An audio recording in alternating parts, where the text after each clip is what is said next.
Bonjour chers frères et sœurs, bienvenue à l'école du dimanche, l'Ancien Testament, Moïse 1, Abraham 3 aujourd'hui. Il y a beaucoup de contenu dans cette discussion-là. Si vous avez des questions, si vous avez des commentaires, ne gênez-vous pas, ça va me faire un plaisir de vous répondre. Donc, j'essaie de rendre la discussion aujourd'hui le plus court possible. Il y a énormément d'informations. Donc, en commençant, le contexte. Nous allons étudier le livre de Moïse. Donc, le livre de Moïse est une traduction qui a été faite par Joseph Smith, par révélation, par le pouvoir de Dieu, suivant sa tentative à faire des commentaires dans la Bible. Le but de Joseph Smith n'est pas de remplacer la Bible, mais d'essayer de comprendre les Écritures, de les approfondir. Aujourd'hui, on voit cette traduction-là comme étant la Joseph Smith Translation, le livre de Moïse faisant partie de cet effort-là. Mais le but de Joseph Smith n'était pas de remplacer la Bible, mais de comprendre les Écritures et d'en faire le commentaire. Donc, le livre de Moïse est une révélation que Joseph a reçue en lisant la Genèse. Donc, c'est des événements qui complètent les événements qu'on ne trouve pas dans l'Ancien Testament. Mais on va voir que c'est quand même des choses qui étaient connues parmi les Juifs. C'était des choses qui étaient connues parmi les Hébreux et que nous avons encore aujourd'hui. Donc, qu'est-ce que le livre de Moïse? On enseigne plusieurs principes doctrinaux qui sont essentiels pour nous aujourd'hui. Donc, l'importance de la chute d'Adam et Ève. On le voit dans le livre de Mormon, on voit que c'est quelque chose qui est essentiel. Donc, voir dans 2 Néphi 2, on voit que la chute était quelque chose de positif. On voit, entre autres, les effets que la chute a eu sur l'humanité, le fait que Adam et Ève ne pouvaient pas avoir d'enfants avant, maintenant ils peuvent avoir des enfants grâce à la chute. On voit, entre autres, les actions de Lucifer avant d'être chassé de la présence de Dieu, donc des détails de la guerre que l'on ne retrouve que très brièvement dans la Bible. On voit également l'importance de l'expiation de Jésus-Christ. Donc l'expiation de Jésus-Christ, ce n'est pas une conséquence de la chute, ça fait partie du plan de salut depuis le début, même avant la fondation du monde. On voit aussi la preuve qu'Adam et Ève et leur postérité sont bénis. Donc la preuve, c'est exactement ça.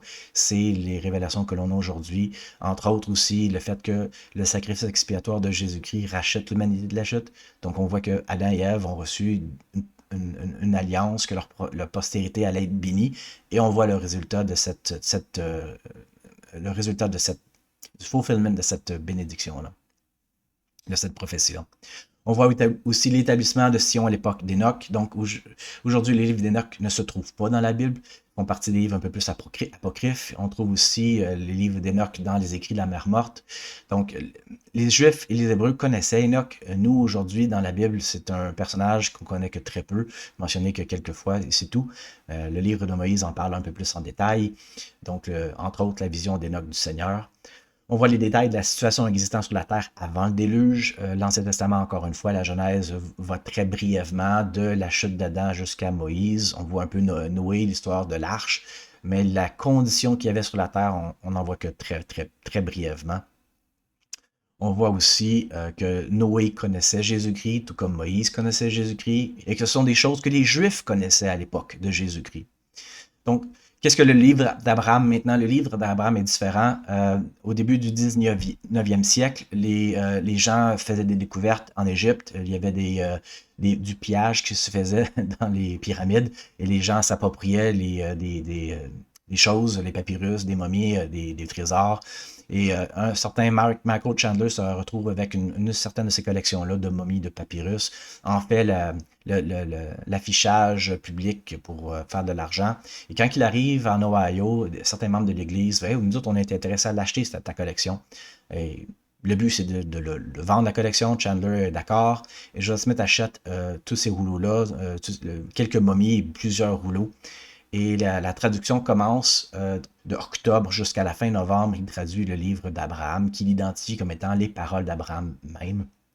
Donc, plusieurs de cette collection-là étaient beaucoup plus importantes que ce qu'on a aujourd'hui. Ce qui est arrivé, c'est que après du décès de Joseph Smith en juin 1844, l'Église avait quelques dettes, donc a vendu une grande partie de la collection.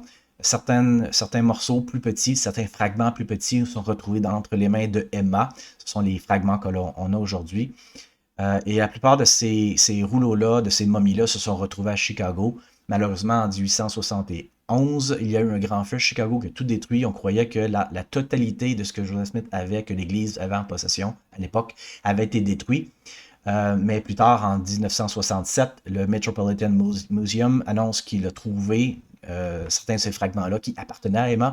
Et puisqu'ils appartenaient à Emma, l'Église a pu en reprendre possession. Mais il faut comprendre que la collection, la plus grande collection que Joseph Smith avait à sa disposition, n'existe plus aujourd'hui, est perdue complètement dans le feu de 1871. Donc, point doctrinal, autant que le livre de Moïse, que le livre d'Abraham, ces deux livres-là donnent une perspective que l'on ne retrouve pas dans les textes de la Bible, entre autres que Satan ou Lucifer n'est mentionné que 4 endroits dans l'Ancien Testament. La plupart des Hébreux ou des Juifs aujourd'hui, même aujourd'hui, les Juifs aujourd'hui, voient Satan plutôt comme une forme, une force ou une adversité, mais pas comme étant une personne. Et Satan, dans l'Ancien Testament, est mentionné à la Genèse 3, où on fait référence au serpent. On le voit dans Job 1-2, où Satan est présenté pour tenter Job. Donc, c'est une personne qui est placée en dualité avec Dieu. On le voit dans Zacharie 3-1-2, où il est placé devant le roi aussi comme étant une personne, et également dans Chronique. Satan est présenté comme étant une personne, mais plus tard, sa personnalité, sa personne, son individu est transformé plus comme étant une force. On voit une espèce de retrait ou de simplification ou supprimer la personnalité de Satan dans les Écritures pour le rendre plus abstrait. Satan signifie adversaire ou accusateur, et les Écritures ne mentionnent qu'un contexte. Il faut comprendre l'importance de Satan, pourquoi qu'il est là, quel rôle qu'il joue plutôt, quel est son but dans le plan de salut. On sait que Jésus-Christ, son but est de racheter l'humanité, et Satan, son but c'est le contraire, c'est de le faire chuter.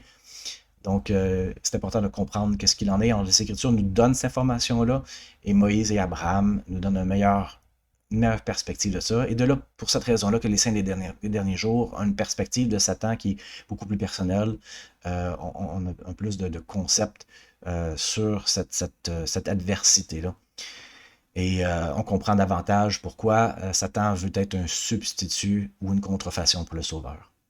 Entre autres, Gary E. Stevenson mentionne dans un de son discours de la conférence générale, « Satan, le père des mensonges et le grand imposteur, voudrait que nous remettions en question les choses telles qu'elles sont réellement et que nous ignorions les vérités éternelles et que nous les transformions en quelque chose qui paraisse plus plaisant. L'adversaire n'abandonne pas facilement ses projets destructeurs de nous tromper et de nous rabaisser. Il ne l'a certainement pas fait avec Moïse, préférant l'amener à oublier qu'il était de toute éternité. » Nous avons une identité, et cette identité-là est importante à comprendre. Donc, le livre de Moïse nous rappelle notre identité. D'ailleurs, parlant d'identité, lorsqu'on lit ces termes, enfant de Dieu, enfant d'alliance, disciple de Jésus-Christ, héritier, mon peuple, je serai leur Dieu, connaître Dieu et les idées de mariage, c'est tous des termes qui sont similaires, qui ont référence à un terme d'alliance, un concept d'alliance. Une alliance dans les Écritures, c'est pas juste un contrat ou un contrat religieux ou une obligation avec des conditions respectées. C'est un engagement relationnel volontaire où deux parties s'unissent autour d'une promesse durable. Une alliance vise à créer un lien, à établir une appartenance et à orienter une relation dans le temps, même quand les circonstances changent. Donc, les alliances avec Dieu ont changé avec le temps, mais ça n'empêche pas le fait que Dieu veut faire alliance avec nous. Il va toujours contracter des alliances avec nous, et ces alliances-là nous aident à comprendre notre identité divine. Donc, les alliances que Dieu fait avec ses enfants nous expriment son désir de nous lier à lui comme un père à sa famille. Donc, littéralement comme un père. Je suis père, quelques-uns d'entre vous sont pères. On comprend qu'est-ce que c'est. Certains d'entre vous sont une mère. Vous comprenez aussi la maternité, la relation que vous voulez avoir avec vos enfants. Dieu s'engage en premier. Donc, en tant que parent, on s'engage toujours en premier. C'est nous qui apportons cette relation-là, promettant sa présence, sa protection et sa vie. Et il nous invite à répondre par la confiance et la fidélité, c'est-à-dire la foi. Les alliances ne nous servent pas à nous contrôler. Dieu ne veut pas qu'on ait des alliances pour dire « tu dois faire ça par contrainte ».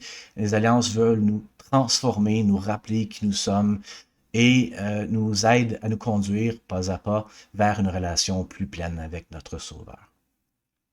Entre autres, Russell M. Nelson pose cette question-là, « Qui êtes-vous? » En tout premier lieu, vous êtes un enfant de Dieu. Deuxièmement, en tant que membre de l'Église, vous êtes un enfant de l'Alliance. Et troisièmement, vous êtes un disciple de Jésus-Christ. Tout identifiant qui n'est pas compatible avec ces trois titres essentiels finira par vous faire faux bon. C'est pas étonnant, frères et sœurs, que dans le monde aujourd'hui, il y a plusieurs croyances.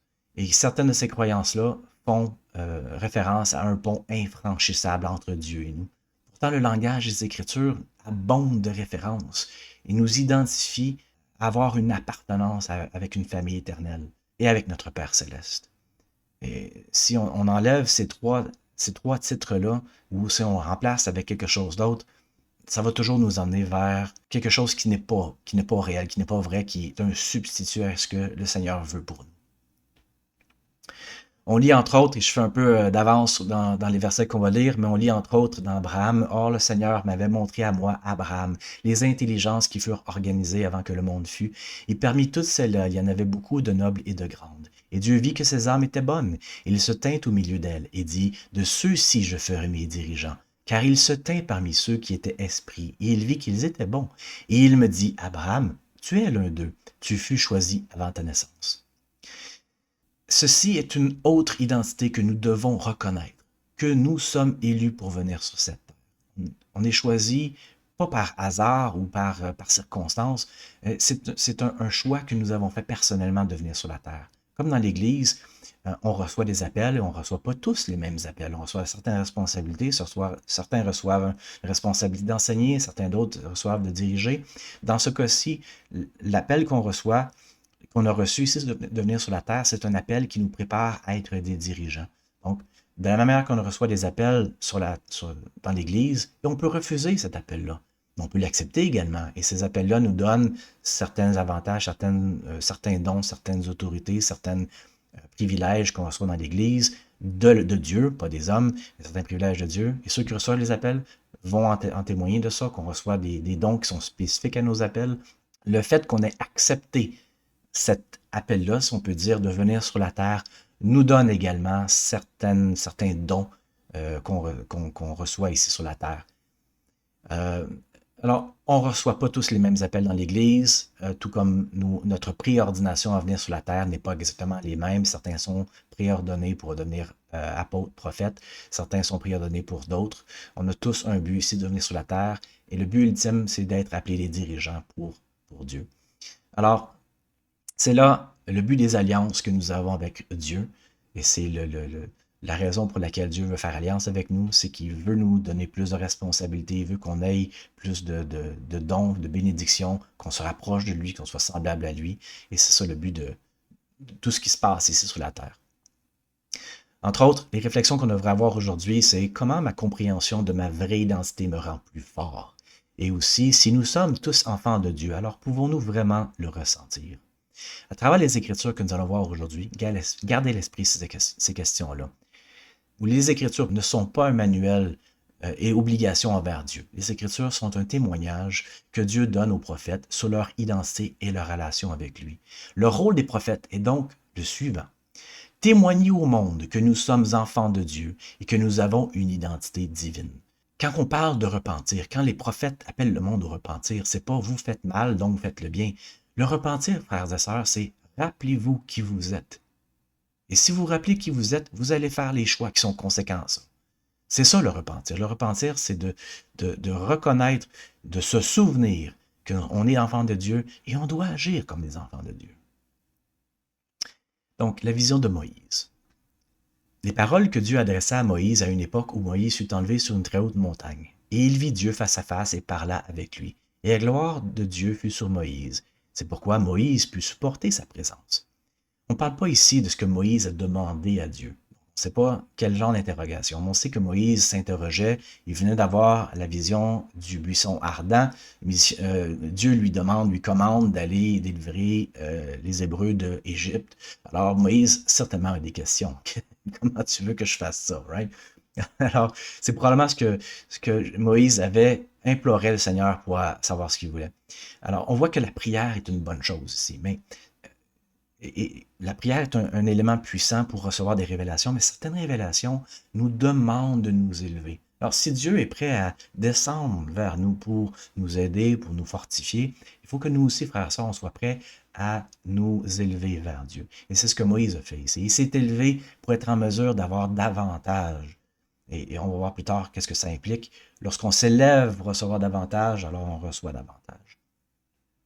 Dieu parla à Moïse, disant, « Voici, je suis le Seigneur Dieu Tout-Puissant, infini est mon nom, car je suis sans commencement de jour ou fin d'année. Et cela n'est-il pas infini? Voici, tu es mon fils. » Moïse a grandi dans les cours du roi, a grandi avec les Égyptiens, il a vu énormément de choses s'accomplir. Et pour Moïse, le roi d'Égypte est en quelque sorte une divinité, une représentation mentale du dieu Horus. Et pour Moïse, il est issu de cet environnement-là où il y a énormément de choses qui sont faites. Et Dieu lui dit, moi je ne suis pas mortel. Je ne suis pas juste quelqu'un qui parle ici et qui s'en va. Je suis infini. Right? Mes créations sont infinies, je suis infini. Et Moïse, tu es mon fils. Moïse le sait qu'il est hébreu. Il sait qu'il n'est pas égyptien. Il sait qu'il est adopté par Pharaon. Alors, son identité est un peu floue, d'où est-ce qu'il provient. Et Jésus lui rend le témoignage que, regarde, tu es un fils de Dieu. Donc, on voit ici le côté intime que Moïse reçoit avec Dieu. Et la même relation que Moïse reçoit, c'est une relation que nous avons encore aujourd'hui. Parce que nous aussi, on est un fils et des filles de Dieu. On lit, entre autres, plus tard, dans le livre de Galates, Paul qui parle aux Galates, « Et parce que vous êtes fils, Dieu a envoyé dans nos cœurs l'esprit de son Fils, lequel crie « Abba, Père ». Et ainsi, tu n'es plus esclave, mais fils. Et si tu es fils, tu es aussi héritier par la grâce de Dieu. Donc, on n'est pas des esclaves. Okay? Croire en Jésus-Christ, c'est pas croire à un autre Dieu ou croire en quelque chose où est-ce qu'on est esclave, où on doit suivre des rites et des ordonnances ou des obligations. On a un esprit qui crie « Abba ». Et c'est pour ça qu'on dit ici, vous n'êtes plus esclaves. Donc, arrêtez de penser que vous êtes des esclaves à un Dieu. Vous êtes des héritiers par la grâce de Dieu. Et c'est ce qu'on devrait être aussi. On est tous des héritiers. Romain le répète exactement aussi dans Romains 14 à 17. On est des co-héritiers avec Christ. Et on voit aussi, lorsque Jésus a ressuscité, il dit à Marie, « Ne me touche pas, car je ne suis pas encore monté vers mon Père. Mais va trouver mes frères. » Dans une relation ici, des mots relationnels. Et dis-leur que je monte vers mon Père et votre Père, mon Dieu et votre Dieu. Le matin de la résurrection de Jésus-Christ, le témoignage que Marie reçoit du Christ est le même que Moïse a reçu. Mon Père et votre Père établit un lien fondé non sur la distance et la peur, mais sur l'appartenance, la relation que l'Évangile de Jésus-Christ nous enseigne et que Paul aussi a enseigné aux différentes congrégations et que nous avons aussi l'opportunité ou la bénédiction d'avoir aujourd'hui, est celle d'un enfant appelé à se tenir un jour devant Dieu avec confiance. On n'est pas appelé à être des serviteurs présentés devant leur maître pour qu'est-ce que tu as fait de pas correct. On est des héritiers qui vont être présentés devant notre Père pour répondre de ce qu'on a fait, pleinement reconnus. Le message n'est pas « méritons d'être adoptés ». Le message est « nous sommes des héritiers ». Si on choisit de l'être, on se rappelle, entre autres, le fils prodigue, lorsqu'il prend son héritage, il quitte, il se retrouve dans les plus bas niveaux de la société à nourrir les cochons. Et il se dit, j'ai plus rien. Mais si je retourne vers mon Père, il va me considérer comme étant son serviteur. Mais comment son Père le reçoit? Son Père le reçoit avec la bague et un manteau pour dire, oui, tu es mon fils, mais je te reçois tel quel. Tu n'es pas un serviteur, tu es toujours mon fils. Et c'est comme ça qu'on devrait voir notre relation avec notre Père céleste. C'est pas une relation de, oui, on commet le péché, on n'est pas parfait, on fait des erreurs. Notre Père céleste nous voit toujours comme son fils, malgré nos choix. C'est ce que Satan veut qu'on oublie. Il veut qu'on perde cette identité-là, cette relation-là. Il veut nous faire croire qu'on ne mérite que d'être des serviteurs. Mais pour notre Père céleste, on est toujours ses fils et ses filles. Alors on continue. C'est pourquoi regarde, et je te montrerai l'œuvre de mes mains, mais pas tout. Car mes œuvres sont sans fin, de même que mes paroles, car elles ne cessent jamais. C'est pourquoi nul ne peut contempler toutes mes œuvres sans contempler toute ma gloire, et nul ne peut contempler toute ma gloire et rester ensuite dans la chair sur la terre. J'ai une œuvre pour toi, Moïse, mon fils. Donc, quelque chose ici. Right? On ne peut pas contempler toute l'œuvre de Dieu. Qu'est-ce que ça veut dire? On ne peut pas contempler toute la gloire sans rester dans la chair. Est-ce que si vous étiez en mesure, frères et sœurs, d'avoir la connaissance totale de toute la création, est-ce que vous accepteriez de revenir dans une condition limitée comme on a aujourd'hui? ce serait quelque chose qui ne nous apporterait pas de plaisir, plus de plaisir. Parce que nous sommes limités en ce moment, et on va voir plus tard qu'est-ce que la limitation nous apporte. Parce que nous sommes limités, que notre compréhension est limitée, nous trouvons quand même de la joie. Et c'est ce qui est important. Donc, Jésus est en train de témoigner à Moïse que les créations sont sans fin. Mais en ce moment, tu ne peux pas contempler toute la création, mais tu vas en savoir juste un peu, juste pour que tu puisses comprendre. Et le but de ça, c'est parce que Moïse a une œuvre à accomplir pour Dieu. Et il doit être témoin de ces choses-là, il doit avoir un témoignage de ces choses-là pour qu'il puisse mieux être préparé. Et c'est la réponse à sa prière. Hein? Tu es à l'image de mon Fils unique. Et mon Fils unique est et sera le Sauveur, car il est plein de grâce et de vérité. Mais à part moi, il n'y a pas de Dieu, et toutes choses sont présentes pour moi, car je les connais tous. Je fais une petite pause ici. Okay? Lorsqu'on dit ici, tu es l'image de mon Fils unique, il y a énormément de parallèles qu'on trouve ici et qu'on va voir un peu plus tard. Mais ce que Jésus-Christ essaie de faire comprendre à Moïse, c'est tu viens d'une cour royale d'Égypte, mais en fait, tu es à l'image d'un sauveur, comme le sauveur du monde. Mais pas toute l'image, parce que le sauveur, lui, a toute la gloire, toute la grâce. Mais toi, tu as juste une partie de cette grâce-là. Et il arriva que Moïse regarda et vit le monde sur lequel il avait été créé. Et Moïse vit le monde, ses extrémités, et tous les enfants des hommes qui avaient été créés. Et cela l'émerveilla, il l'étonna grandement. On peut voir une similitude un peu ce que Moïse vient d'apercevoir. Right? Les astronautes, lorsqu'ils montent, lorsqu'ils vont dans l'espace, ils reviennent changés, ils reviennent avec une perspective différente de la création, une conception plus accrue de l'interconnexion qu'ils ont avec le sacré. Et comme Moïse, ils n'ont pas seulement vu quelque chose. Moïse n'a pas seulement vu quelque chose.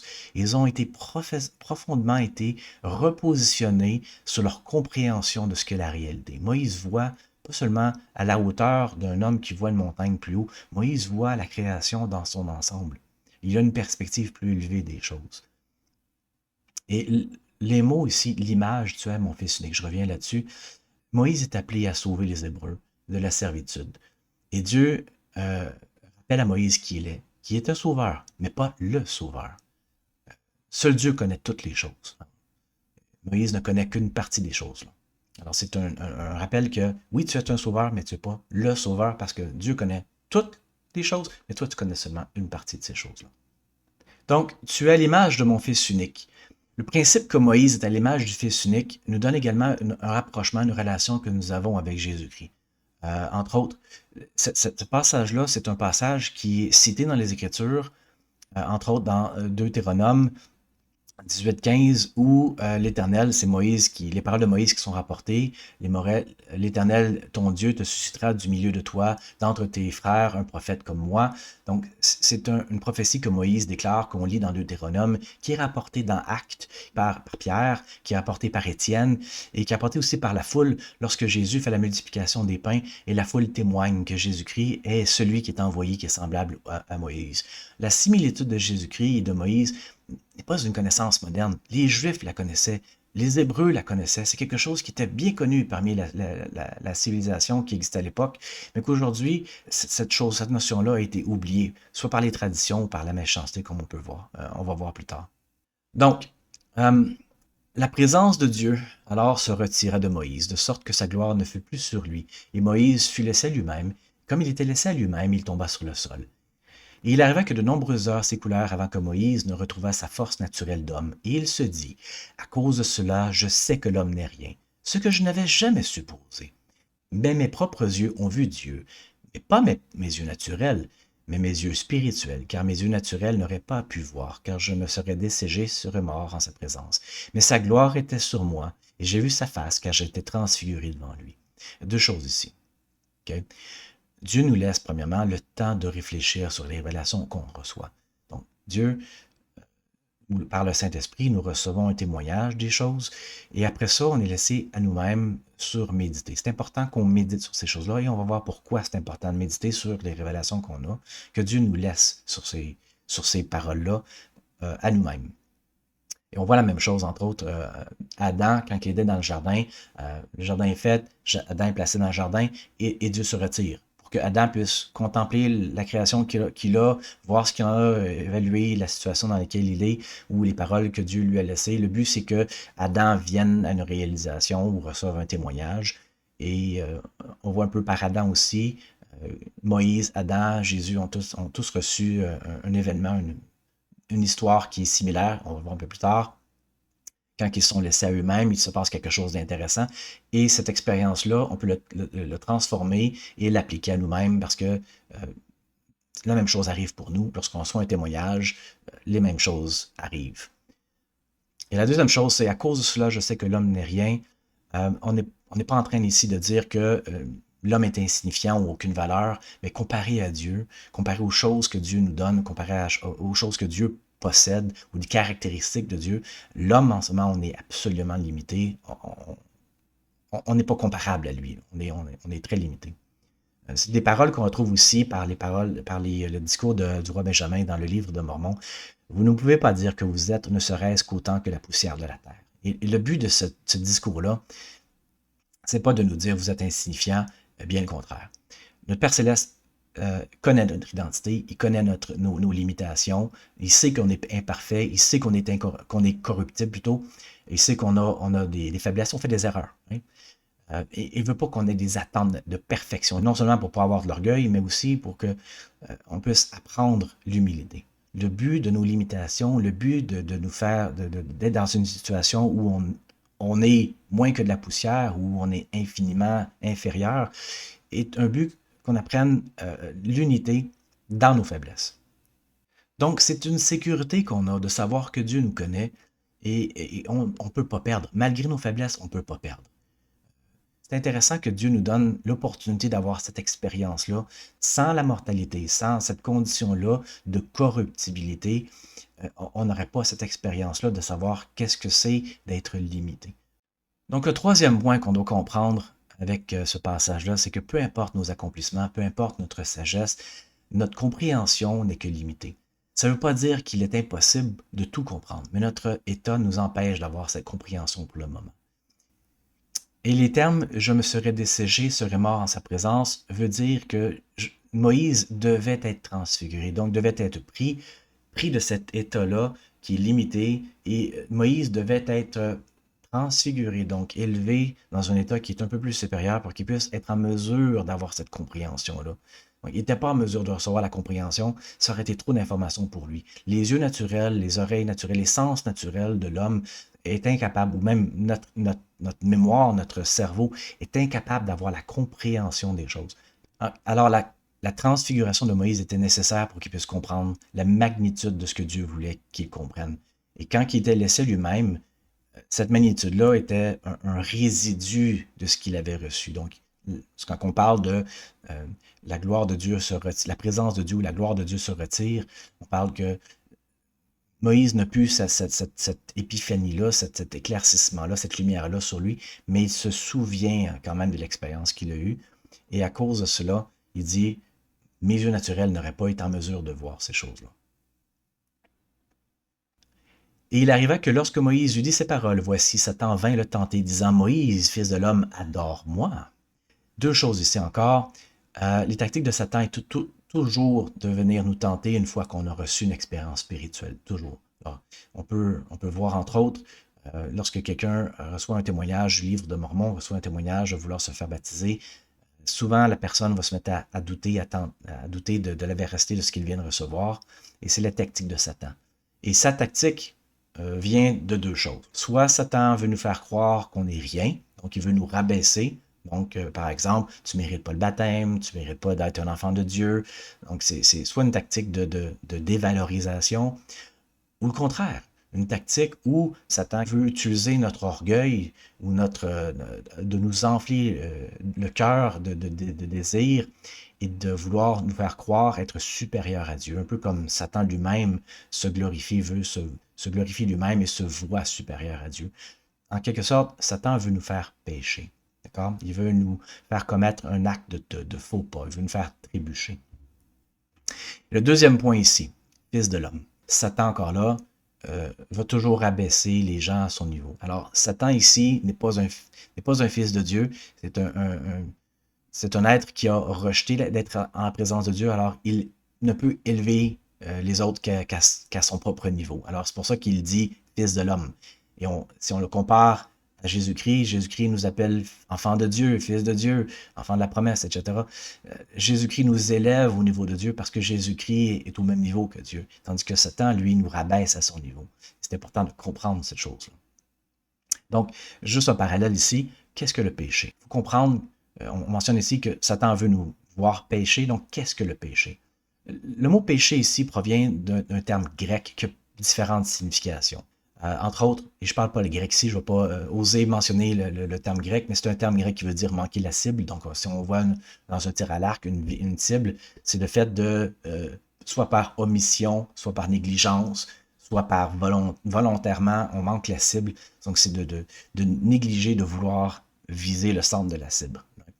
Ça veut dire aussi faire le faux pas, un trébuchement. Alors, ce que Satan essaie de dire à Moïse, c'est Fils de l'homme, adore-moi, right? Alors, il veut que Moïse adore quelqu'un d'autre que Dieu. C'est un faux pas, c'est un trébuchement.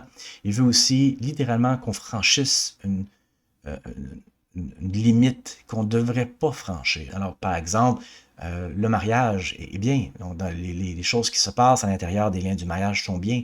Mais lorsqu'on applique la relation d'un mariage, mais à l'extérieur du mariage, c'est franchir cette limite-là. Alors, c'est de commettre un péché, de prendre quelque chose qui est en dehors des limites qui sont proscrites par Dieu. Et c'est aussi d'être sans loi. Donc, les gens qui rejettent les commandements de Dieu, les gens qui rejettent la parole de Dieu, sont des gens qui commettent le péché parce qu'ils rejettent la loi. Donc, c'est ce que Satan veut nous faire faire. Le but du péché n'est pas de faire quelque chose de mal en soi. Le but du péché est de nous faire perdre notre identité avec Dieu. Le fait de pécher nous distancie de notre Père céleste. Alors, c'est pas juste une action qui est mauvaise, c'est le produit d'un choix qui nous écarte de la présence de Dieu. Donc, on revient avec les écrits. Il arriva que Moïse regarda Satan et dit, « Qui es-tu? Car voici, je suis un fils de Dieu, à l'image de son Fils unique. Où est ta gloire pour que je t'adore? Car voici, je n'aurais pas pu regarder Dieu si sa gloire n'était venue sur moi, et si je n'avais pas été transfiguré devant lui. Mais je peux te regarder dans l'homme naturel. Assurément, n'en est-il pas ainsi? » On parlait tantôt que la présence de Dieu s'est retirée, mais Moïse garde quand même un témoignage de ce qu'il a vécu, une expérience résiduelle, donc il se souvient de ces choses-là. Et c'est important pour nous également de nous souvenir. De la même manière, lorsqu'on reçoit un témoignage du Saint-Esprit, c'est pas suffisant de juste ressentir le témoignage au moment qu'on le ressent. Il faut, comme Moïse, être en mesure, lorsqu'on est laissé à nous-mêmes, de nous rappeler de ce témoignage-là, de le comparer avec d'autres connaissances et d'expériences qu'on reçoit du Saint-Esprit pour confirmer la vérité de manière cohérente. Notre mémoire humaine est faillible, mais le Saint-Esprit nous guide et nous aide à discerner des choses qui sont vraies. C'est important de toujours garder à l'esprit, de rechercher le Saint-Esprit pour qu'on puisse constamment nous rappeler des témoignages qu'on reçoit. Donc, les témoignages sont des dons de Dieu et on doit se souvenir de ce que Dieu nous donne. Et par ça, on doit toujours ou constamment rechercher la présence du Saint-Esprit pour ne pas être trop longtemps laissé à nous-mêmes et oublier et avoir cette expérience-là résiduelle qui est remplacée par des choses qui sont vaines. Donc, béni soit le nom de Dieu, car son esprit ne s'est pas entièrement retiré de moi, ou sinon où est ta gloire? Car pour moi elle est ténèbres, et je peux juger entre toi et Dieu, car Dieu m'a dit, adore Dieu, car tu le serviras lui seul. Retire-toi, Satan, ne me trompe pas, car Dieu m'a dit, tu as l'image de mon Fils unique. Et il m'a aussi donné des commandements, lorsqu'il m'a appelé du buisson ardent, disant, invoque le Seigneur ton Dieu, au nom de mon Fils unique, et adore-moi. Et Moïse dit encore, je ne cesserai d'évoquer Dieu, j'ai d'autres choses à lui demander, car sa gloire a été sur moi, c'est pourquoi je peux juger entre lui et toi. Retire-toi, Satan. Alors, ce passage-là, je ne sais pas si vous êtes comme moi, quand je l'ai lu aussi, ça m'a rappelé les tentations que Jésus-Christ a eues juste avant son ministère. Donc, Jésus-Christ se fait baptiser, s'en va passer 40 jours dans le désert, interroger le Seigneur, très possiblement aussi parce qu'il recherchait à être préparé. Donc, Comme Moïse, Moïse reçoit cette commission-là, reçoit ce témoignage-là dans le buisson, comme Jésus-Christ reçoit le témoignage dans le baptême. Jésus-Christ s'en va dans le désert se préparer. Moïse s'en va dans le désert sur une montagne pour se préparer. Jésus-Christ se fait tenter, Moïse se fait tenter. Les similitudes sont pareilles.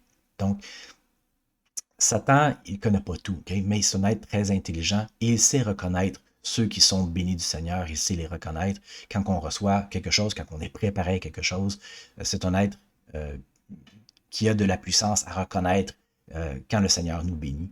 Et il vient immédiatement nous tenter. Un passage ici qui est intéressant, qu'on vient de lire, dans Moïse, car Dieu m'a dit, adore Dieu, tu le serviras lui seul. C'est une écriture qui est citée dans Luc 4.8. Okay? Alors, dans la tentation du Christ, il cite des écritures, entre autres, mais lorsqu'on arrive à Luc 4.8, cette écriture-là, tu le serviras lui seul, n'existe pas dans l'Ancien Testament. C'est une écriture qui était connue parmi les Juifs, parce que Jésus-Christ la cite, right? Mais c'est une écriture qui n'existe pas pour nous. On se rapproche un peu de l'écriture lorsqu'on voit dans Deutéronome 6.13 et 10.20, mais pas les mots « tu le serviras lui seul ». Et on l'a vu la semaine dernière, le canon des Écritures était formé suite à plusieurs fragments d'écriture qui étaient trouvés, un très très long processus compliqué de rassembler ces fragments-là en un seul volume. Donc, parmi ces écrits-là qui existaient, qui étaient parsemés un peu partout, les Juifs connaissaient ce passage-là, « tu le serviras lui seul ». Donc, grâce au livre de Moïse, chapitre 1, nous avons la restauration de ces témoignages-là, de ces écritures-là qui n'existaient pas. Ne sous-estimez pas l'adversaire, comme vous lire dans les versets suivants. Et maintenant, lorsque Moïse eut dit ces paroles, Satan cria d'une voix forte et tempêta sur la terre, commanda, disant, « Je suis le Fils unique, adore-moi » ». Il arriva que Moïse commença à éprouver une crainte extrême, et comme il commença à éprouver de la crainte, il vit l'amertume de l'enfer. La crainte que Moïse éprouve n'est pas occasionnée par Satan qui est là. Ce n'est pas Satan qui lui donne cette vision-là de l'amertume de l'enfer. C'est le fait que Moïse est sur le point où il est vraiment tenté de commettre un péché, de transgresser, de faire un faux pas. Et il doute. Cet être-là qui est puissant devant lui, il lui dit « Non, non, c'est moi le Fils unique. » Comment est-ce que vous voulez réagir à ça? C'est un être qui est puissant, qui dit, qui est devant vous, « Je suis le Fils unique. » Moïse se dit, « Est-ce que je suis en train de faire un faux pas? Est-ce que je suis en train de renier mon Dieu? » Et c'est pour ça que là, il voit l'amertume de l'enfer. Le fait d'adorer un autre Dieu mène ce sentiment-là de l'amertume de l'enfer. Et c'est ce qui arrive lorsqu'on renie Dieu aujourd'hui. On est confronté à cette crainte-là, on est confronté à cette amertume-là. Alors, c'est pour ça que dans les versets suivants, on va voir qu'est-ce que Moïse fait. Mais c'est important de noter ici, frères et sœurs, et c'est un truc pour vous et pour moi. Lorsque Jésus dit « Tout bon arbre porte de bons fruits, mais le mauvais arbre porte du mauvais fruit. » Alors, un bon arbre ne peut porter de mauvais fruits, ni un mauvais arbre porter de bons fruits. Ce que Jésus-Christ dit ici, okay, c'est qu'en tant que disciples du Seigneur, nous avons, il y a deux parties ici, nous avons la responsabilité que notre discours ne sème pas le doute. C'est important. Notre discours ne sème pas le doute, et c'est important aussi, en tant que disciples du Seigneur, de prendre garde à ne pas suivre des gens qui sèment le doute. Je ne suis pas en train de dire ici que le doute n'est pas une bonne chose. Le doute est une bonne chose. Lorsqu'on compare les paroles des gens, qu'on se met à douter ce qu'une personne dit et qu'on remet en question quelque chose, c'est une bonne chose. Dieu ne nous demande pas de ne pas avoir le doute. Thomas a douté et Dieu ne l'a pas condamné pour ça. C'est une bonne chose de douter, mais si on est une cause de doute, ou si quelqu'un est une cause de doute pour nous, il faut se souvenir de ce que Jésus a dit. Un bon arbre porte du bon fruit et un mauvais arbre porte du mauvais fruit. D'accord? Alors, une personne qui sème le doute est une personne qui a une mauvaise semence. Et ça revient toujours au fait que Satan rabaisse et Dieu élève. N'est-ce pas? Donc, Satan doute et Dieu donne l'assurance. Alors, ce que Moïse répond à ça, c'est « Néanmoins, invoquant Dieu, il reçut de la force. » Alors, dans le doute, la solution que Moïse a, c'est « Je ne peux pas répondre à ça. Alors, ce que je vais faire, c'est que je vais invoquer le nom de Dieu. » Alors il reçut de la force et il commanda, disant, éloigne-toi de moi, Satan, car je n'adorerai que le seul Dieu qui est le Dieu de gloire. Alors Satan commença à trembler, et la terre frémit. Et Moïse reçut de la force, et invoqua Dieu, disant, Au nom du Fils unique, retire-toi, Satan. Et il arriva que Satan cria d'une voix forte, avec des pleurs, des gémissements et des grincements de dents, et il se retira de la présence de Moïse, de sorte que celui-ci ne le vit plus. Alors, la réponse du doute est toujours de se tourner vers notre Sauveur. Invoquer le nom de Jésus-Christ est une parole de puissance qui chasse le doute. Et prenez ça en note. Lorsqu'un homme de Dieu entend quelqu'un parler au nom de Jésus-Christ, il dit Amen. Alléluia. Lorsqu'un homme qui n'est pas de Dieu entend parler le nom de Christ, il se fâche. Gémissement, grincement de dents, la haine. Alors si vous êtes parsemé de doutes, invoquez le nom du Christ. Au nom du Christ, ne me tente pas, ou ne me doute pas, ou ne me confonds pas. Si c'est un homme de Christ, il va faire correct. Alléluia. Amen. Si c'est un homme qui tente de vous tromper, parce qu'il n'est pas un homme du Christ, il va se fâcher contre vous. I dare you, hein? Honte à toi d'appeler le nom du Christ ou peu importe. Il va se fâcher. Un homme de Dieu ne se fâche pas en entendant le nom du Christ. Et il arriva que lorsque Satan se fut retiré de la présence de Moïse, Moïse leva les yeux vers le ciel, étant rempli du Saint-Esprit qui rend témoignage du Père et du Fils. Et invoquant le nom de Dieu, il vit de nouveau sa gloire, car elle était sur lui. Et il entendit une voix qui lui disait, « Tu es béni, Moïse, car moi, le Tout-Puissant, je t'ai choisi, et tu seras rendu plus fort que de nombreuses eaux, car elles obéiront à ton commandement. Comme si tu étais Dieu. Et voici, je suis avec toi jusqu'à la fin de tes jours, car tu délivreras de la servitude mon peuple Israël, mon élu. » Dieu va toujours nous élever vers lui. Et dans ce cas-ci, parce que Moïse n'a pas été tenté, parce que Moïse a continué d'invoquer le nom de Dieu, Dieu lui dit, tu vas recevoir de la puissance.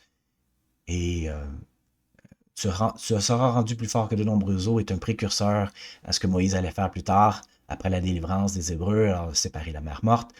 C'est pour ça que Moïse savait ce qu'il arrivait, il savait qu'il avait cette autorité-là. Et Dieu dit comme si tu étais Dieu. Ce verset-là, on le retrouve aussi dans Exode, parce que Dieu lui dit qu'il a fait de Moïse comme un Dieu et Aaron était son prophète. Donc, c'est intéressant de voir que Dieu nous élève, d'accord? Et c'est important de le comprendre. Notre identité nous rapproche de Dieu. Alors, ce qu'on lit dans Jacques, « Mes frères, regardez comme un sujet de joie complète les diverses épreuves auxquelles vous pouvez être exposés, sachant que l'épreuve de votre foi produit la patience. » On peut reformuler cette dernière phrase-là comme « Sachant que l'épreuve de foi produit le témoignage. » C'est la même chose qu'on lit aussi dans Héthers 12.6, « Car vous ne recevez de témoignage qu'après la mise à l'épreuve de votre foi. » Les Écritures nous parlent du feu du refineur, où est-ce que nous sommes mis à l'épreuve comme un métal est mis à l'épreuve pour être purifié. Donc, les épreuves ont comme but de nous faire enlever de nos impuretés ou de nous rapprocher, de nous rendre plus purs. Quand j'étais jeune, je côtoyais des enfants qui faisaient partie qui étaient à l'hôpital, qui étaient hospitalisés pour différentes situations de maladies, de soins de santé. Et c'était des enfants qui étaient patients, qui étaient matures, qui étaient forts. Et ceux qui connaissent les enfants qui sont hospitalisés longtemps lorsqu'ils sont en jeune âge, vous voyez que c'est pas des enfants qui sont dorlotés. Et en contraste, les enfants qui sont dorlotés, et là je parle généralement des deux sens, souvent les enfants qui vont être dorlotés vont être souvent des enfants qui vont se plaindre. Plus souvent, c'est des enfants qui vont exiger, être plus exigeants, des enfants qui vont avoir plus de sensibilité, ils vont avoir plus de difficulté à être modérés. Donc on voit ici que l'expérience qu'on a à travers les épreuves, oui, nous rend des témoignages, mais nous rend également plus forts et nous rapproche, encore une fois, du but qu'on a d'être sur la terre, d'être des dirigeants pour Dieu. Et ici, un petit diagramme qui démontre un peu la situation que Moïse s'est retrouvé, donc entre les versets 2 et les versets 31 du chapitre. On voit que la présence de Dieu est sur Moïse dans les débuts des versets, se retire et se retire davantage lorsque Satan le tente. Et on voit que la foi de Moïse, même si la présence de Dieu se retire, reste un peu sur une courbe, un plateau. Et c'est lorsque cette foi-là demeure sur un plateau que Satan veut nous tenter. Lorsque la présence de Dieu n'est pas sur nous, mais qu'on a quand même la foi, c'est lorsque l'opportunité, le window qu'on parle, la fenêtre d'opportunité que Satan vient pour nous tenter. Et c'est ce qu'il fait jusqu'à temps que Moïse chute. Et on voit ici que Moïse avait deux choix à la chute, au verset 20. Soit qu'il continue de douter, ou soit qu'il se trompe complètement, il fasse l'erreur de vénérer Satan, comme Satan le désire, ou se retourne. Et c'est ce qu'il fait. Hein. Au verset 21, on voit qu'il y a une montée encore de la foi. La foi de Moïse reprend de vigueur, rappelle encore le nom de Dieu. Tu vois que Satan, sa puissance et ses efforts diminuent parce qu'il n'y a plus de pouvoir sur lui lorsqu'on rappelle le nom du Christ. Et la présence de Dieu retourne. On voit que la foi et la présence de Dieu n'est pas tout le temps une chose qui est un pour un. Des fois, Dieu nous laisse par nous-mêmes, mais on voit que la courbe, la présence de Dieu va toujours rejoindre notre foi. Plus on a de la foi, plus Dieu va être avec nous. Et c'est ce qu'il faut comprendre dans l'expérience de Moïse. Plus on a de la foi, plus la présence de Dieu est sur nous. Donc, or Moïse rendit témoignage de cela, mais à cause de la méchanceté, les enfants des hommes n'en ont pas connaissance. Les Écritures nous donnent exactement ce qu'on est capable de comprendre, ou plutôt, qu'est-ce qu'on est en mesure, ou est-ce qu'on veut bien comprendre.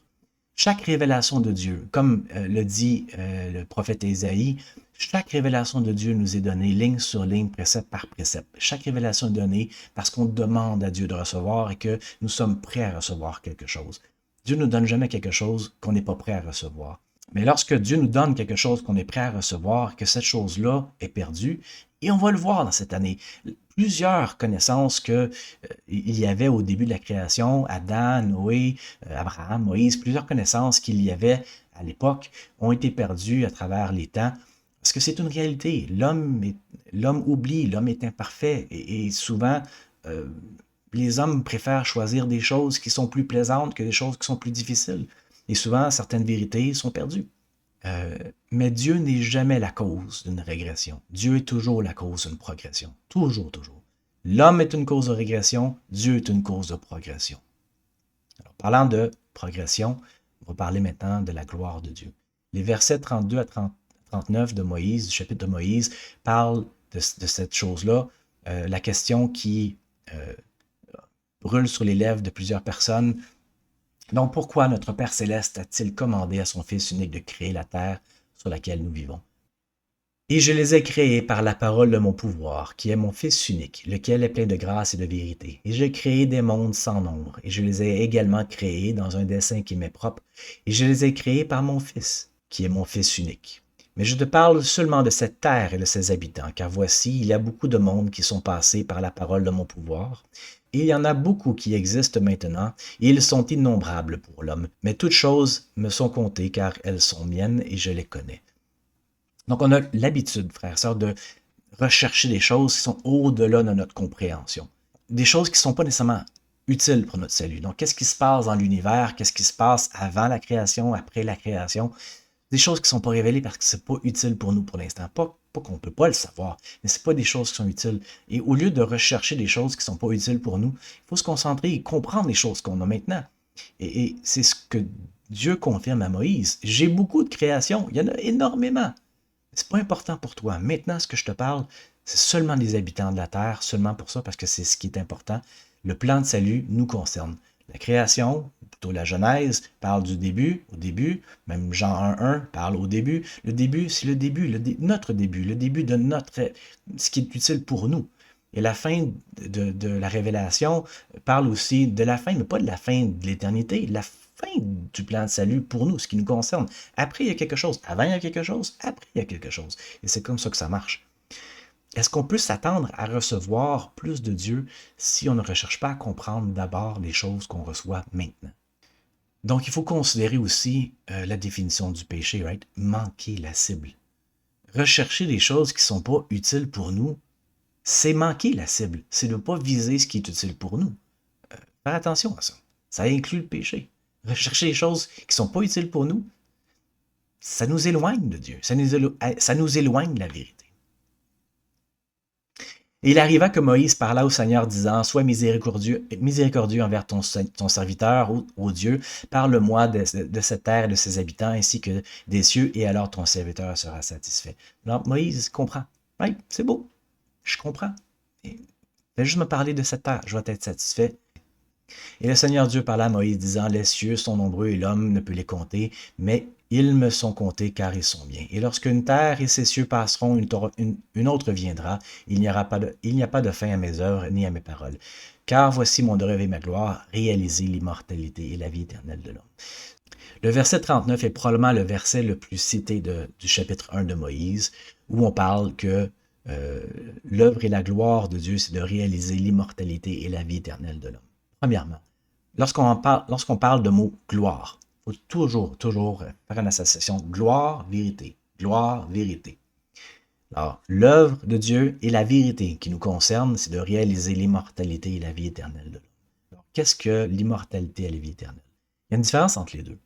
On voit un peu des références de l'immortalité et la vie éternelle, plus particulièrement la vie éternelle, lorsqu'on lit Jean 17,3, que la vie éternelle, c'est que nous connaissions notre Père, le seul vrai Dieu, ainsi que celui qui l'a envoyé, Jésus-Christ, qui, lui, fait référence à ce que Jésus-Christ a dit quelques chapitres plus tôt dans Jean 14,6, que Jésus est le chemin, la vérité et la vie, que nul ne vient au Père que par lui. Jésus-Christ, c'est le chemin, le Père, c'est la destination. Et la vie éternelle, c'est de connaître ces choses-là, la vérité. Donc, il y a une différence entre immortalité et vie éternelle. L'immortalité, c'est de vivre éternellement en tant qu'être ressuscité grâce à l'expiation de Jésus-Christ. Tout le monde recevra ce don. Donc, c'est quelque chose qu'on ne peut pas, ce qu'on parle un peu, ce que la plupart des chrétiens parlent de salut. Right? Tout le monde va être ressuscité. C'est un don qu'on ne peut pas se vanter. Tout le monde va être ressuscité. Les bons, les méchants, tout le monde va avoir l'immortalité. Tout le monde va être corruptible pour être ressuscité, incorruptible. Mais l'immortalité n'est pas la vie éternelle. La vie éternelle ou l'exaltation, c'est de vivre dans la présence de Dieu ou en famille. Comme l'immortalité, ce don est rendu possible par l'expiation de Jésus-Christ. Cependant, pour en hériter, il faut obéir aux lois et aux ordonnances de l'Évangile. En d'autres termes, pour avoir la vie éternelle, il faut faire partie des alliances, il faut conserver ou garder les alliances que Dieu a avec nous. Parce que c'est par ces alliances-là qu'on obtient ces vérités-là de notre identité, qu'on obtient cette exaltation-là de vivre avec notre Père céleste. D'ailleurs, la vision d'Abraham est un livre intéressant. Il est divisé en deux parties. Et souvent, les gens vont lire la première partie et pas vraiment comprendre ce que ça signifie. Ils parlent que Jésus parle de la création à Abraham. Dieu parle de la création à Abraham. Et c'est une espèce de notion d'astronomie. Mais la deuxième partie est une portion plus spirituelle. Et lorsqu'on connecte les deux ensemble, on comprend que ce que Dieu enseigne à Abraham, c'est que la création a une similitude avec les aspects spirituels. Donc, le pivot de ce chapitre-là vient au verset 18. Mais avant d'aller dans ce parallèle-là, on apprend au verset 11 et 12 d'Abraham. C'est ainsi que moi, Abraham, je parlais avec le Seigneur face à face comme un homme parle avec un autre. Et il me parla des œuvres de ses mains que ses mains avaient faites. Et il me dit, mon fils, et sa main était étendue. Voici, je vais te les montrer toutes. Et il mit la main sur mes yeux, je vis les choses que ses mains avaient faites, qui étaient nombreuses, et elles se multiplièrent devant mes yeux, je ne peux plus voir la fin. C'est intéressant ici qu'on voit que Abraham, comme Moïse, a reçu cette vision-là de la création, et pour préparer Abraham à aller retourner en Égypte, lui aussi, Abraham aussi allait en Égypte, pour proclamer la parole de Dieu. Il y a plusieurs similitudes ici. Et les symboles étaient intéressants. Dieu met sa main devant les yeux naturels d'Abraham pour que ses yeux ne soient pas en mesure de voir, mais que ses yeux spirituels, eux, soient en mesure de voir la création. Et Abraham voit la création qui se multiplie de façon infinie. C'est super intéressant de voir que Abraham emploie des termes qui sont légèrement différents. Moïse emploie le terme transfiguration. Abraham utilise le terme que Dieu met sa main devant ses yeux pour qu'il puisse voir. Mais les deux font référence au même principe qu'il faut être transformé ou il faut utiliser des yeux spirituels pour être en mesure de comprendre ce que Dieu veut nous enseigner. Alors, le Seigneur me dit, Abraham, je te montre ces choses avant que tu n'ailles en Égypte, afin que tu puisses annoncer ces paroles. Donc, la même chose. Le Seigneur nous laisse, quand que le Seigneur nous appelle, il nous laisse pas sans nous préparer. Le Seigneur a préparé Moïse, a préparé Abraham, il a préparé Joseph Smith, il a même préparé Jésus. Dieu a même préparé Jésus-Christ avant son ministère. Dieu va toujours nous préparer ou préparer ses prophètes à l'œuvre qu'il a pour eux. Et c'est la même chose. On apprend ce pattern-là de Dieu. Lorsqu'on est appelé, on a une préparation et la préparation ne vient pas de seulement une sensation, c'est vraiment une vision qu'on reçoit. Joseph Smith a reçu ces visions-là, Abraham a reçu ces visions-là, Moïse a reçu ces visions-là, et très probablement que Jésus-Christ a reçu aussi des visions qu'on n'a pas. C'est une supposition, mais on pourrait supposer que. Donc, il y a des parallèles ici avec Moïse.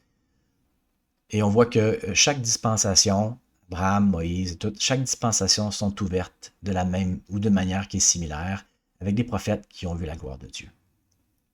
Alright, maintenant pour les parallèles. Abraham 3.2 est un parallèle avec Abraham 3.24 où on lit « Je vis les étoiles, je vis qu'elles étaient très grandes et que l'une d'elles était très près du trône de Dieu. Il y en avait beaucoup de grandes qui en étaient proches. Et en parallèle, il y en avait un parmi eux qui était semblable à Dieu. Et il dit à ceux qui étaient avec lui, nous descendrons car il y a de l'espace là-bas. Nous prendrons de ces matériaux, nous ferons une terre sur laquelle ceux-là pourront habiter. » Alors le parallèle ici, c'est que celle qui était proche du trône de Dieu est le même que celui qui était semblable à Dieu. Il y a beaucoup de grandes, des âmes, des étoiles, beaucoup de grandes qui étaient proches de Dieu également, étaient ceux-là qui pourront habiter la terre. Au parallèle, versets 16 et verset 19. « Et ces deux choses existent, que l'une soit au-dessus de l'autre. Il y a des choses plus grandes au-dessus d'elle. C'est pourquoi Kolob est la plus grande de toutes les Kokabim et que tu as vues, parce qu'elle est de tout près de moi. » Et en parallèle, et le Seigneur me dit, « Ces deux faits, deux choses, deux vérités, que deux esprits, l'un est plus intelligent que l'autre, il y en aura un autre plus intelligent qu'eux. Je suis le Seigneur ton Dieu, je suis plus intelligent qu'eux tous. » Le parallèle que ici, Kolob, le parallèle est Jésus-Christ. Kolob est l'étoile la plus près de Dieu. Jésus-Christ est celui qui est le plus proche de Dieu. Alors, une raison pour laquelle on parle de Kolob, une raison pour laquelle on parle d'étoiles, une raison pour laquelle on parle de différentes rotations, différentes gloires, différentes choses. Toutes ces choses-là que Dieu enseigne sur l'astronomie à Abraham ont des aspects spirituels et aident Abraham à comprendre la spiritualité. Un peu comme quand Jésus-Christ raconte des paraboles, il utilise des faits qui sont physiques ou des faits qui sont pratiques et les emploie dans un contexte plus spirituel. Et c'est ce que Dieu ici fait pour Abraham. Il utilise l'astronomie pour faire comprendre à Abraham des choses qui sont plus spirituelles. Et c'est comme ça qu'il faut lire Abraham 3. Il faut le lire avec un symbolisme spirituel qui a des choses comme ça. Et entre autres, nous faisions partie de ces étoiles-là. Entre autres, on lit dans Job, « Où étais-tu quand je fondais la terre? Dis-le si tu as de l'intelligence. Ou qui en a posé la pierre angulaire, alors que les étoiles du matin éclataient en chants d'allégresse et que tous les fils de Dieu poussaient des cris de joie. » Même Job ici fait un rapprochement entre étoiles et esprit, parce que les fils de Dieu à l'époque n'avaient pas, avant que le monde fût, n'avaient pas de corps, alors ils étaient tous des esprits. Alors même Job ici fait un rapprochement entre un concept astronomique et un concept spirituel. Esprit et étoiles sont des concepts qui sont rapprochés. On continue. « Et le Seigneur me dit, ce sont celles qui gouvernent, et le nom de la grande est Kolob, encore Jésus-Christ, parce qu'elle est près de moi. Car je suis le Seigneur ton Dieu, j'ai placé celle-là pour gouverner toutes celles qui appartiennent au même ordre que celle sur laquelle tu te tiens. » En parallèle, on voit ici le concept spirituel. Le Seigneur dit, qui enverrai-je? Un qui était semblable au Fils de l'homme. On voit ce langage-là aussi dans Daniel 7.13, entre autres. Et un qui était semblable au Fils de l'homme répondit, « Me voici, envoie-moi. » Et un autre répondit, « Me voici, envoie-moi. » Et le Seigneur dit, « J'enverrai le premier. » Alors le premier était celui qui gouvernait déjà sur les autres. On suivait déjà Jésus-Christ. On faisait partie du peuple qui suivait, ou des intelligences, ou des étoiles, si on veut reprendre le terme, qui suivaient celle qui était plus proche du Christ. Et Satan faisait partie d'une de nous, mais n'était pas celle qui était le plus proche. Il voulait prendre la place de celle qui était le plus proche. Alors c'est pour ça que Jésus-Christ était envoyé et pas le deuxième, parce que Jésus-Christ était celui qui était le plus près de Dieu, celui qui ressemblait davantage à Dieu. Et c'est ce que le Seigneur essaie de faire comprendre à Abraham, que la raison pour laquelle Jésus-Christ était envoyé, c'est parce qu'il gouvernait déjà sur les autres étoiles.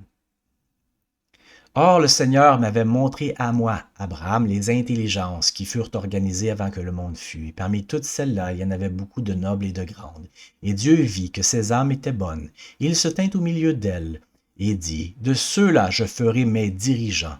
Car il se tint parmi ceux qui étaient esprits. Il vit qu'ils étaient bons. Et il me dit, Abraham, tu es l'un d'eux, tu fus choisi avant la naissance. Alors, Abraham reçoit la vision du conseil des cieux. Et cette vision-là témoigne qu'on existait avant. On faisait partie de cette décision-là de venir sur la terre. Et on ne peut pas parler de libre arbitre, frères et sœurs, sans considérer qu'on a pris la décision de venir ici. On n'a pas été dit, bien, toi voilà. On n'a pas imposé. Dieu n'impose jamais rien à personne. Dieu donne toujours le libre arbitre. Et autant que nous avons le libre arbitre sur la terre, nous avions le libre arbitre avant et nous aurons le libre arbitre après. On n'est juste pas libre des conséquences qu'on choisit. Et c'est pour ça qu'on a des alliances, c'est pour ça qu'on a des commandements, mais on a toujours le libre arbitre. Et on faisait partie de ce choix-là de venir sur la terre de la création. Il y en avait un parmi eux qui était semblable à Dieu, et il dit à ceux qui étaient avec lui, nous descendrons car il y a de l'espace là-bas, nous prendrons de ces matériaux et nous ferons une terre sur laquelle ceux-là pourront habiter. Nous les mettrons ainsi à l'épreuve pour voir s'ils feront tout ce que le Seigneur leur Dieu leur commandera. Ceux qui gardent leur premier état recevront davantage. Ceux qui ne gardent pas leur premier état n'auront pas de gloire dans le même royaume que ceux qui gardent leur premier état. Et ceux qui gardent leur second état recevront plus de gloire que sur leur tête pour toujours et à jamais. Alors le but ici, le but, c'est d'être mis à l'épreuve. Et le but d'être mis à l'épreuve n'est pas une question de restriction, c'est une question de progression. Encore une fois, il n'y a pas de régression avec Dieu, il y a seulement une question de progression. Les épreuves ici sont pour notre progression, pour voir qu'est-ce qu'on va faire. Comme Moïse, il essaie lui-même, il se fait tenter, et qu'est-ce qu'il va faire face à l'épreuve? Est-ce qu'il va continuer d'implorer Dieu ou il va céder à la tentation? Même chose pour nous. On est mis sur la terre pour voir qu'est-ce qu'on fait. On est laissé à nous-mêmes ici sur la terre. Qu'est-ce qu'on va faire sans la présence de Dieu? Est-ce qu'on va être enclin à tomber dans la tentation et à pécher, ou on va continuer à se tourner vers Dieu pour implorer son nom? Les épreuves sont pour notre progression. Et pour recevoir davantage, il faut démontrer une aptitude à recevoir davantage. Même chose pour les Écritures. Si on reçoit davantage d'Écritures, c'est parce qu'on est apte à recevoir davantage d'Écritures. Dieu ne donne pas quelque chose sans qu'on soit en mesure de le recevoir. Sinon, on ne serait pas en mesure. Comme Ésaïe mentionne, après recevoir ligne sur ligne, Dieu ne fait pas ça pour ne pas qu'on trébuche, pour ne pas qu'on tombe. Alors, c'est la même chose. Un parallèle, est-ce qu'on prendrait un bolide à 1900 chevaux vapeur, right, et on donnerait ça à quelqu'un qui vient d'avoir son permis de conduire ou même quelqu'un qui n'a jamais eu de permis de conduire? Je vous garantis, frère et sœur, si vous êtes au volant d'un bolide comme ça et que vous n'avez jamais fait l'expérience d'une voiture qui a énormément de puissance, je ne pense pas que vous êtes en mesure de garder la route bien, bien longtemps. C'est une voiture qui est dangereuse. Une voiture qui a beaucoup de puissance, c'est une voiture qui est dangereuse pour quelqu'un qui est non expérimenté. Pas seulement pour le conducteur, mais pour les autres autour de lui. Et c'est la même chose.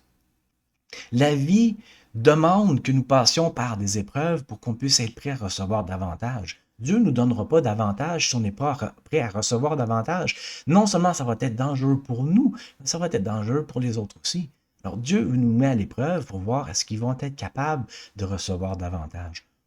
On nous donne une petite voiture pour qu'on soit prêt, un jour peut-être, à recevoir davantage. Si on est en mesure de respecter les codes de route, si on est en mesure de ne pas crasher notre voiture qui est faible, alors peut-être qu'on va être plus en mesure de recevoir davantage.